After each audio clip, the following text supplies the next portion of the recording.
Trump আৰু নেতানিয়াহুৰ বিৰুদ্ধে ফটোৱা জাৰি ইৰাণত। ঈশ্বৰৰ শত্ৰু ডনাল্ড ট্ৰাম্প আৰু বেঞ্জামিন নেতানিয়াহু দুই ৰাষ্ট্ৰপ্ৰধানক সহযোগিতা আগবঢ়াব নোৱাৰিব ইছলাম ধৰ্মাৱলম্বীয়ে। ঈশ্বৰৰ বিৰুদ্ধে যুদ্ধ কৰিছে ডনাল্ড ট্ৰাম্প আৰু বেঞ্জামিন নেতানিয়াহুৱে। ইৰাণে ডনাল্ড ট্ৰাম্প আৰু বেঞ্জামিন নেতানিয়াহুৰ বিৰুদ্ধে ফটোৱা জাৰি কৰিছে।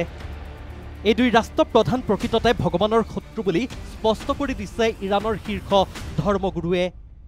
ঈশ্বৰৰ বিৰুদ্ধে যুদ্ধ কৰিছে ডনাল্ড ট্ৰাম্প আৰু নেতানিয়াহুৱে।